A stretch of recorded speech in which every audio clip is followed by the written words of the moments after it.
Halo semuanya, kembali lagi bersama Candela Course. Kali ini saya akan membahas soal KSK IPA SMP tahun 2020, soal nomor 11 sampai 15. Nomor 11, pada hewan berikut.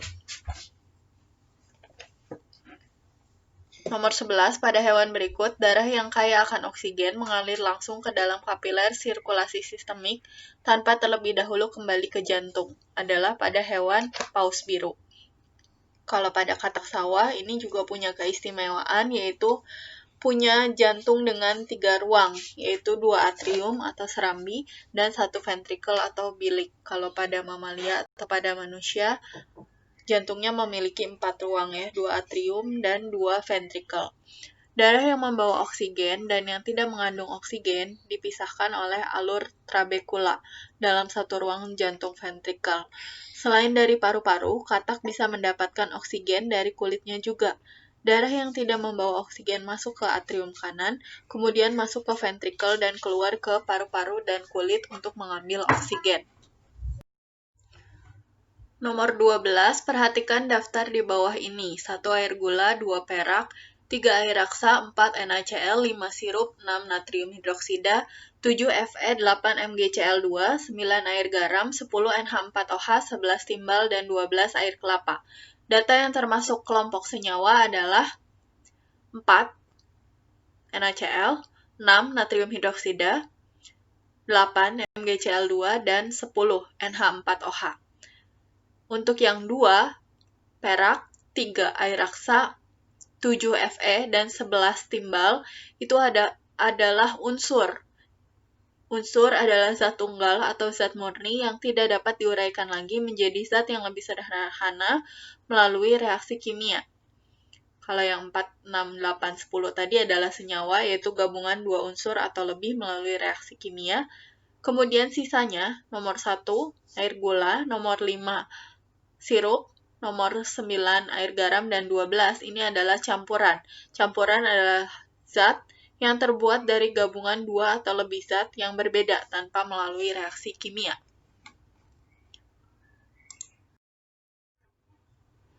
Nomor 13, daun reor discolor direndam dalam suatu larutan.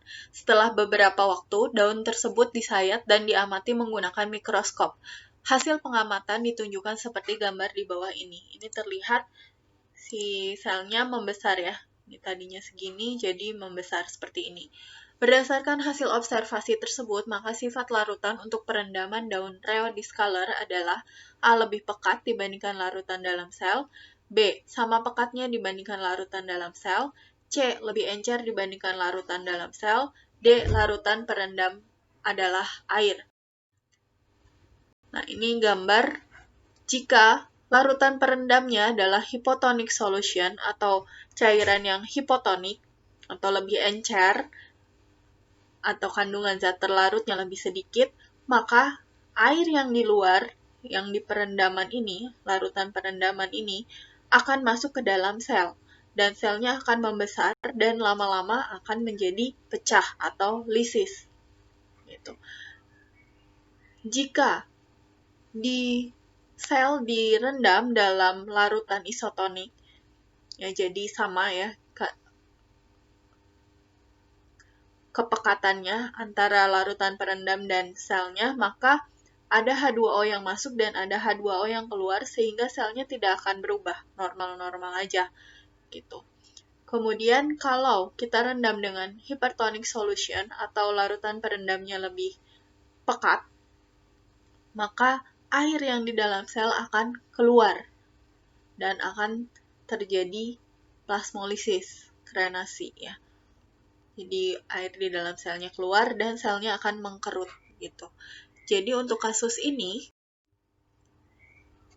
larutan perendamnya lebih encer dibandingkan larutan dalam sel, sehingga air yang di larutan perendam ini akan masuk ke dalam sel untuk mencapai keseimbangan ya. Kemudian nomor 14, perhatikan data di bawah ini. 1 uap air, 2 H2S, 3 CO2, 4 H2SO4, 5 SO2, 6 ozon, 7 CH4, 8 NH4. Gas yang termasuk kelompok gas penyebab terjadinya efek rumah kaca adalah Efek rumah kaca itu adalah kemampuan atmosfer untuk mempertahankan suhu udara panas yang nyaman dalam perubahan nilai yang kecil. Di sini efek gas rumah kaca adalah CO2, kemudian CH4, ozon, uap air, SO2.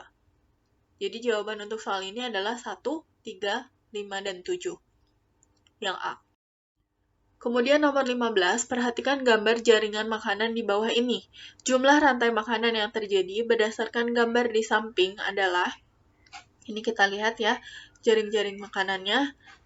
Yang pertama, bisa dari padi, ini dimakan tikus, lalu dimakan elang. Kemudian yang kedua, dari padi dimakan tikus, lalu tikus dimakan ular, ular dimakan elang. Kemudian ada yang ketiga, padi dimakan belalang, kemudian dimakan burung pipit, dimakan ular, lalu dimakan elang. Lalu padi dimakan belalang, lalu dimakan kodok, lalu dimakan ular, lalu dimakan elang. Kemudian ada padi dimakan belalang, kemudian dimakan kodok, kodok langsung dimakan elang. Dan yang terakhir, ini ada padi dimakan ulat, ulat dimakan burung pipit dimakan ular, dan ular dimakan elang. Jadi ada 6 ya. Jawabannya adalah yang D. Oke, sekian dulu untuk pembahasan kali ini. Thank you for watching. Jangan lupa untuk like, share, komen, dan subscribe. Follow Instagram kita di @candelacourse dan Facebook kita di Candela Course Cikarang. Semangat!